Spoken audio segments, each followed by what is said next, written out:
Today you'll see garments that are meant for layering, vest, sleeveless, sweater knits, lots of options in this pattern, and I have two to share. Hi sewing friends, I'm Karina from liftingpinsandneedles.com. Welcome to this channel that is all about sewing, limitless sewing. I'm out here in my parents' backyard at the crack of dawn, literally sunrise, to get the best lighting and to be productive as well. And I'm over here to share the Evanston vest from Love Notions. This is a brand new pattern.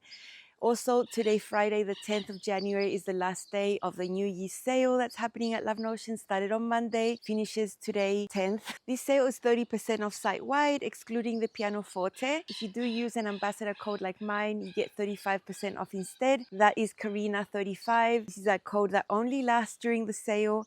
After the sale is over, then we're back to using the regular code that I have. Make sure you don't miss out, have a look and get your favorites. And today is all about a brand new pattern release that's been in testing for the last couple of weeks. I have been a little bit limited in my fabric choice because I'm not at home. I don't have all my collection.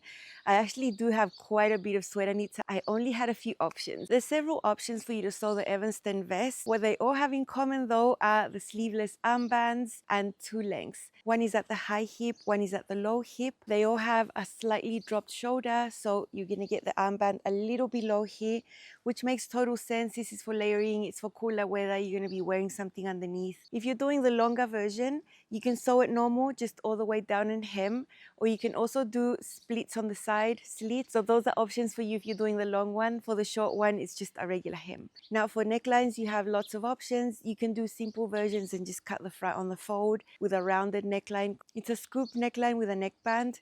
Very easy to finish. I think this would be the easiest version for you to do. Another option you can do other than the scoop neckline with a neckband is a cowl neckline. This is a shaped cowl. It's not a rectangle that you just sew on. It's got a nice shape.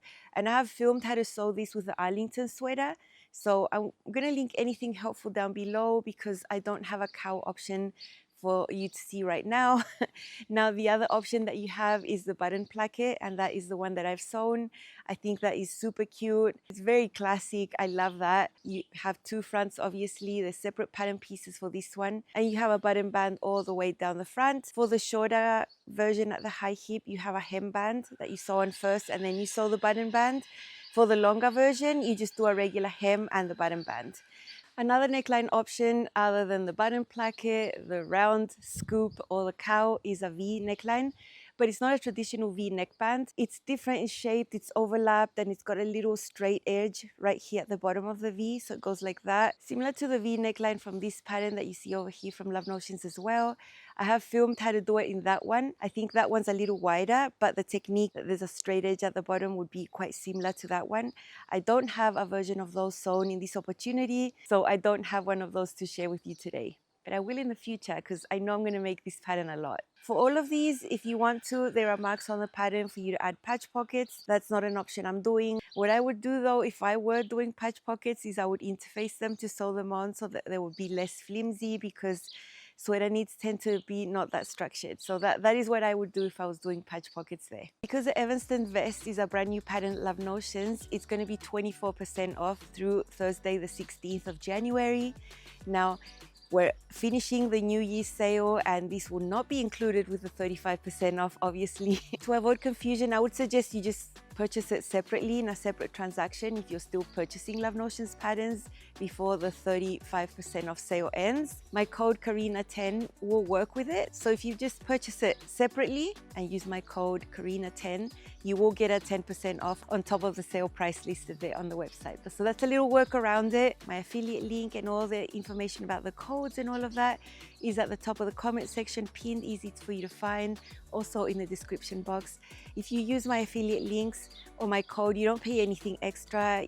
It's all the same for you. It's just that I get a small commission back from the designer, and it's one of the ways I make an income creating helpful content here on YouTube. So if you do use my code or my links, I'm super grateful. You need light to medium weight knit fabrics for this one, at least 25% stretch.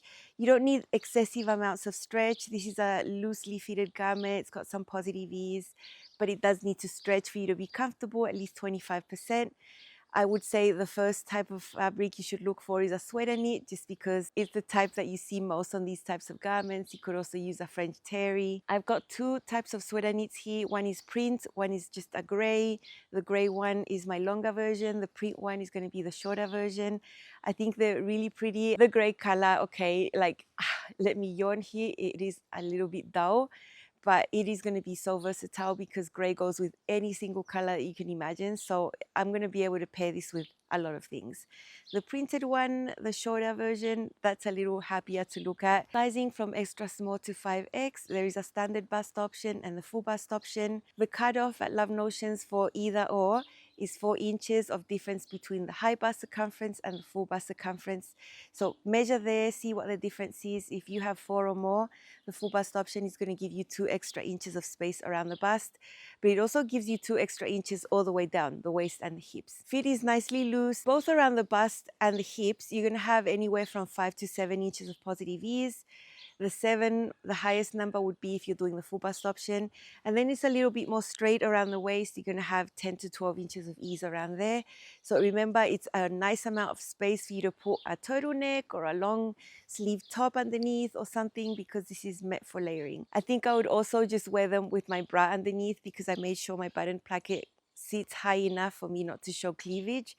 And that's what I would do if it was a little bit hotter, because I live in hotter climate, but that's just me working around it. Personal fitting over here, and I'm doing nothing. I just chose my size, large, regular bust. I cut my pieces and I sewed my vests and everything was a-okay. No fitting changes here. You're going to find finished lengths for both the shorter version and the longer version. See what you like. If you want something in between, it's so easy for you to adjust. There is a shorten and lengthen line below the waist area that you can play with and get a fit that's more customized to you. Now, if you are making changes like that, if you're doing the button placket version, then you would have to do that same change to the button placket, and that's something important for you to remember to do. This is my gorgeous Evanston vest, the shorter version. I showed you this fabric in a recent haul I bought in Santiago. Love the fabric. It's got stripes, but not the traditional stripes, which I always love. And I think it looks like paint stroke. They weren't straight or symmetrical or anything like that. So you see that doesn't match that over there. It's just amazing. And I think it's so, so pretty. You can barely tell the hemband is there because it just follows the stroke feature right here. So that's nice. You can see the seam is in there though. And there is my button placket. Now you saw that my button placket is partially interfaced. This fabric is extremely lightweight, extremely flimsy. If I would have tried to just do buttonholes on that as it was, they would have turned out horrible. They would have stretched out, and I don't think the machine would have actually done them. So I think for me, interfacing with the tricot knit interfacing from those little notches all the way down is really helpful, and it gives you a more stable placket.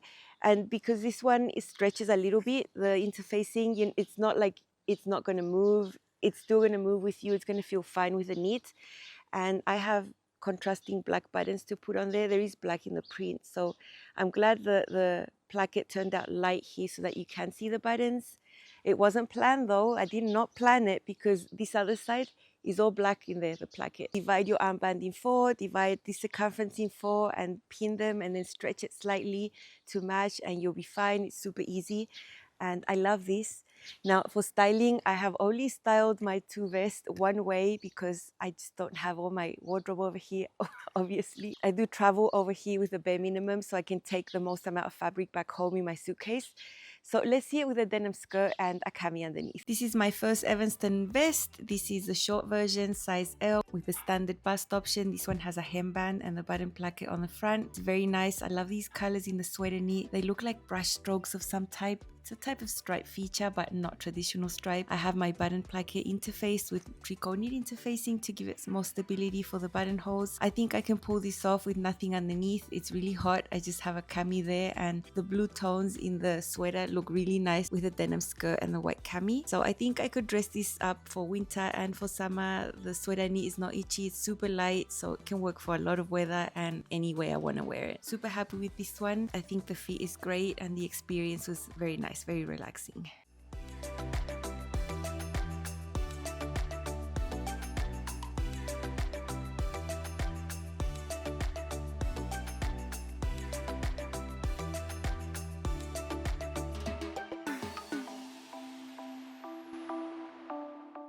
Here she is. I am really enjoying my parents' cat. She always comes and meows around me when I'm filming outside. Love that. Now, I think this is beautiful, impactful to see, colorful, happy, all of that. But check out this gray staple version. It's exactly the same as the other one, the same type of technique used for the button placket. It's interfaced up to there. And then it's got that tricot knit interfacing all the way down. This time there's a regular hem, just 1 inch hem allowance over here, sewn with a twin needle. And I did use the side slits over here. I did use my sewing machine for this one a little bit more now because of those slits. For me, the easiest way to do them is just to serge the side seams from the pieces and then just sew with the sewing machine up to the dot marked. And then you get an open seam all the way from the top to the bottom. See? It's pressed open, and then at some point it just opens up and there's no mess, no fuss. It's really easy to do these slits. I kept it simple and just did the hem first and then folded that in. And I did the slit area with the sewing machine to keep them down, and the hem at the bottom I did with a twin needle. That was super easy. It didn't make the project complex at all. And I'm always a fan of little slits on the side. I tend to add them when patterns don't have them as a hack. And so if this one had it there as an option, it was an option I was going to be in favor of, you know. So that is it. No patch pockets, armbands over here. It's very, very simple. It's super, super soft. It's going to be an amazing layering piece for me for winter and autumn and spring. And it's great. I have styles that's super simple, same denim skirt with a fitted black top underneath, a little silk scarf to give it a little pizzazz. So let's see. This is my second Evanston vest. I made both with a button placket. This one's just the longer version. I do have the slits on the side as an option. You can sew that all the way through if you want. This one has a regular hem, not the hemband, and it's the same type of armband and everything. Very nice. I interfaced partially that button placket so it would have more stability for those buttonholes. You can open these up. Sewing this was extremely easy. It was no fuss, no stress at all. And I think I have more versatility with this version, at least for the way I like to dress, because I can wear it open or I can wear it closed. Love it paired with a denim skirt. I have a silk scarf there to give it a little bit more pizzazz, and I'm very happy with the result here. I know grey is not too exciting of a color, but it's one that will match with many other colors, so it'll be a staple.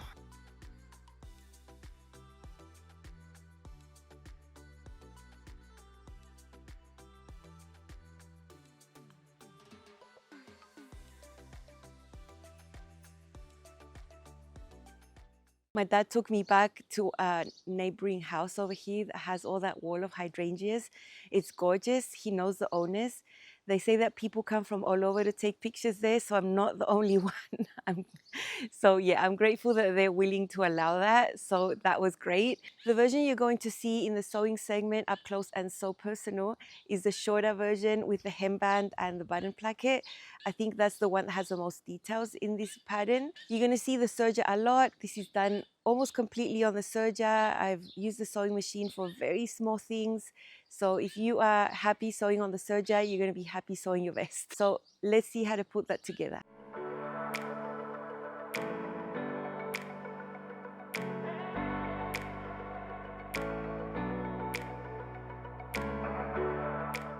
This is a button placket. I'm doing this version. There's other ones that don't have a placket. And because my fabric is super flimsy, super light, I've decided to interface this with tricot knit interfacing. Something optional. It just depends on the fabric whether you need it or not. I think for this fabric, if I didn't do it, I would have very flimsy buttonholes and buttons. And I have it interfaced all the way to the fold. So this is the piece, that's the fold of the fabric there.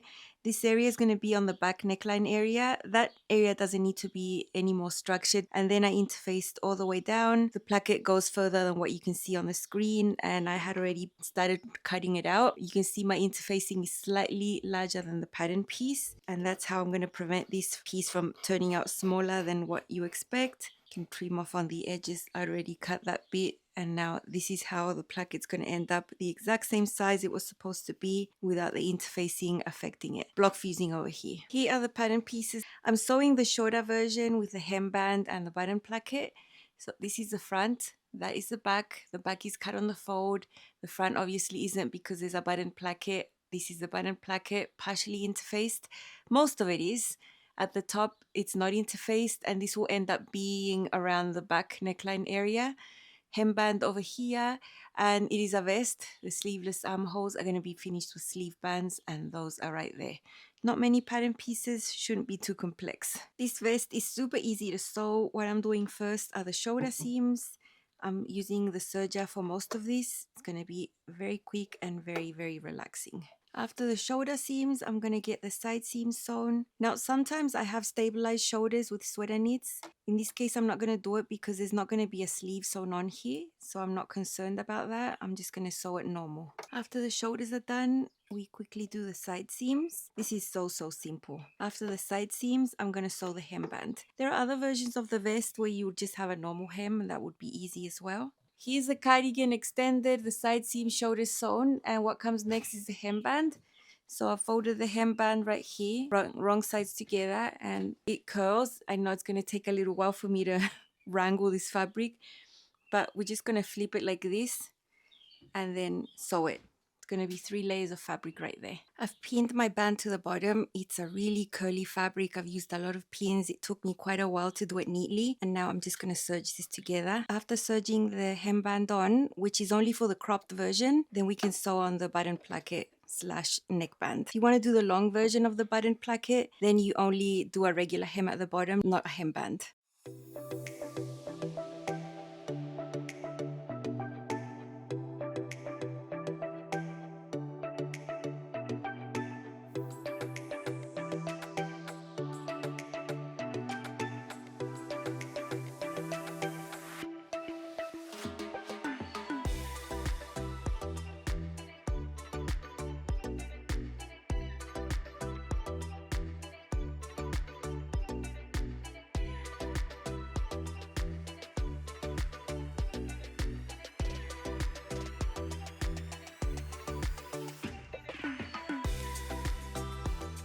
This is the button placket. This is one of the ends here. And so we need to finish this edge before sewing this placket on. So you just fold it right sides together here. And then we're going to sew this little bit here and flip it to the other side. That's on both ends. There it is, super easy. We flip it and then it's all neat. There it is. I'm going to repeat on the other end, and then I'm going to start pinning this from the center of the neckline down to the bottom hem. This is my back neckline, and I have a pin right there in the center. On this back neckline area, I didn't interface that area. I need to stretch it a little bit to fit. But from that little mark right there on the pattern that should match shoulder seams, I have interfaced all the way down.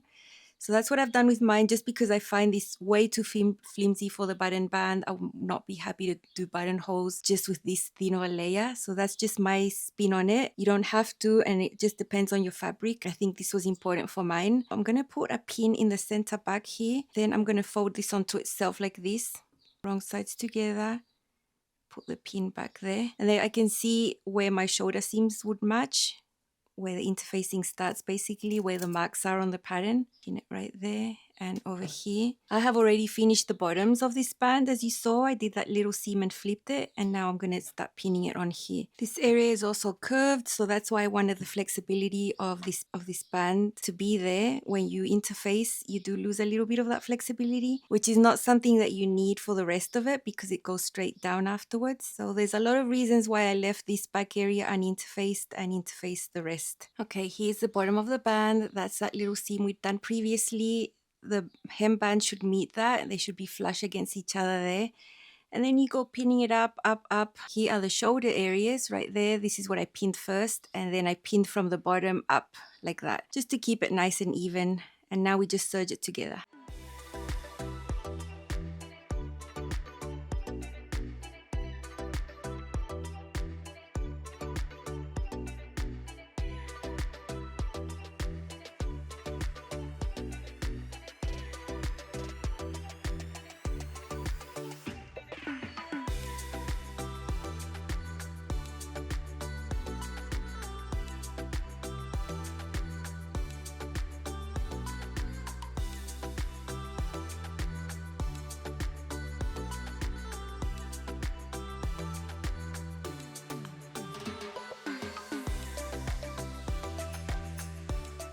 I'm almost done with my crop version. I really like this length at the high hip. I made no length adjustments. This was as per the pattern. I've got my band on, pinned my placket there. And right here is where my bust height is, my apex. I've put a pin right there, and that's where I want buttonhole to be. I'm also going to put one above right here. They're going to be 6 centimeters apart, which is 2 3/8. So having those marks as references, I can keep marking with more pins to the very bottom. For the cropped one, I think you should have a button right there at the bottom. If you left it up here, it would open, it would look weird. So that's what I'm going to do. I think I'm going to just use about 5 buttons right here, and then I'm done. I've already got the armbands there. I hope you enjoyed this episode, all the little bits and pieces that I showed you, all the details in making these vests come together. Consider interfacing if you feel that your fabric is not going to hold a buttonhole, if you're going to make the button placket version. Otherwise, if you have a heavier fabric, then you could be okay without it. We have the options. We are capable of adding little bits here and there when we think that it's going to benefit, and in this case that's what I thought about the interfacing. Remember, the Evanston vest is on sale through Thursday the 16th of January, 24% off. Remember that my code karina10, which is the code for these first 3 months of the year, will work with the Evanston vest, so you'll get an extra 10% off. The code we're using right now for this New Year's sale will not work with this one, so don't try to get 35% off because it's not going to work. That's all from me, and I'll see you again next week. Bye.